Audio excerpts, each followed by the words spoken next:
Somebody leaked CIA documents to WikiLeaks, and the Trump administration's not happy about it. At a press conference this morning, Sean Spicer said President Trump is extremely concerned about these alleged leaks, and then he said this. Anybody who leaks classified information will be held to the highest degree of law. We will go after people who leak classified information.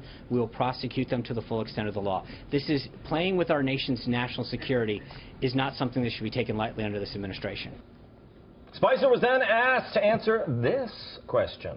When it came to the campaign and Hillary Clinton, the president said, quote, "I love WikiLeaks." Does he still feel that way today? There is a big difference between disclosing John Podesta's Gmail accounts about a back and forth and his undermining of Hillary Clinton and his thoughts on her on a personal nature and the leaking of classified information. There is a massive, massive difference between those two things.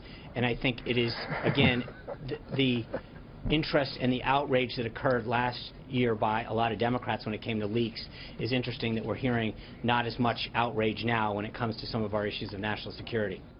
That is interesting. So Spicer sees a double standard, for which he was promptly scolded by CNN. They said this: Spicer's decision to mix politics with his condemnation of WikiLeaks' latest dump broke with a simpler approach followed by his predecessors, who stuck to their role of voicing the government's concerns about leaks without drawing in tangential issues. But you heard the tangential issue came from the reporter at the press conference. Spicer was asked a direct question about the Trump campaign, and he answered it. And Spicer's right.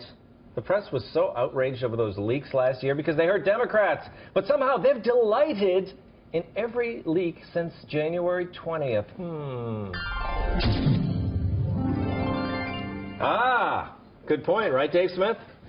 You were kind of snickering at him with the, it's a totally different thing. It is a different thing. Well, it is a different thing, but his implication is 180 degrees wrong. What? I mean, yes, it is a very different thing. Violating the privacy rights of an individual is wrong. Exposing government secrecy is great.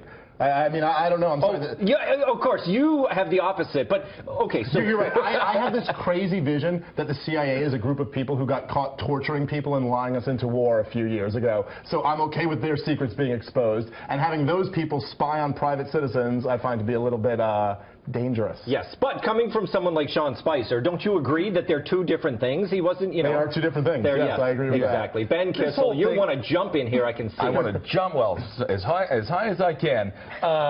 The whole thing is like the movie Clue. It's all about government secrets, and Sean Spicer is like Tim Curry as the butler, just try to keep it together. And he's like, we're having a fine dinner party. It's a fine party. But of course, I mean, Dave is correct. There are differences, but at the same time, I don't mind the CIA's tactics and what they've done over the years on foreign policy being revealed. And the Podesta leaks, what did it give us? Pizzagate?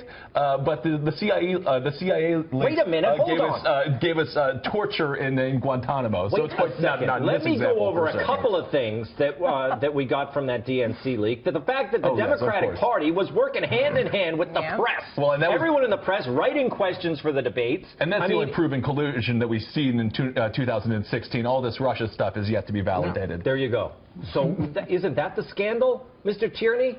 No, I think that there is a consistent philosophy here, basically, and that Spicer has, is that if it helps our side, it's a public service. Right. If it helps their side, it's a crime. Yes. And I think the Democrats feel the same way. They're both very consistent. Yes, and so, what I was trying to say here was that the people in the press, that they really were, I mean, they obviously, so much of the press is on the side of the Democrats, so they were so concerned about these DNC leaks that they had to tie Trump to them and the Russians, and they're still talking about it. But they seem to be delighted. I mean, is anyone complaining about the leaks that are coming from within the White House? Right. Remember when there was a whole thing about Valerie Plame, that identity being leaked? Yes. And the press, I mean, the liberal press was so outraged at this, and they're demanding an investigation, and you're thinking, these are reporters complaining about leaks, and then two of them, and then they end up going to jail for the leaks. You're thinking, what? But, because it was the other side that was, that was leaking. Of course. I mean, we never heard the end of that. Valerie Plame, they made movies about it. Dr. Kelly,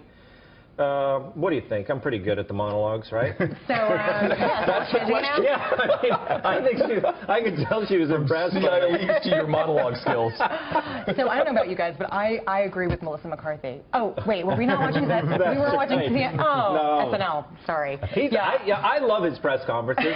I mean, I can't get that vision out of my head, though. I love anybody who's a press secretary. It's an amazing job because they just come up there like, look, I'm going to lie to you. Yeah. I'm not going to tell you an honest answer to what you want. And then it's just a challenge of how good they can be at avoiding. That's one job I would never want, though. I mean, I every day feel bad for him. Seriously. I would never want that job at all. It's the cerebral version of being the Frenchman on the wire trying to walk between the Twin Towers. It's just a nightmare to do. But these CIA leaks, I mean, you look at what happened, what they uncovered with the journalist Michael Hastings, whose car miraculously exploded after coming against the Obama administration. This is your favorite thing. Well, it's very interesting. It came out in the leaks. No, I'm sure that sober guy just sped at 135 miles per hour. Dave, into that cars explode. lot. He bought the exploding car. So he brought it from the exploding cigar store as well. We'll go into that on one of your crazy podcasts. I'm sorry, is this the Alex Jones show? That's what I'm saying. If we're going to talk about exploding cars, we need a long time to talk about. Okay,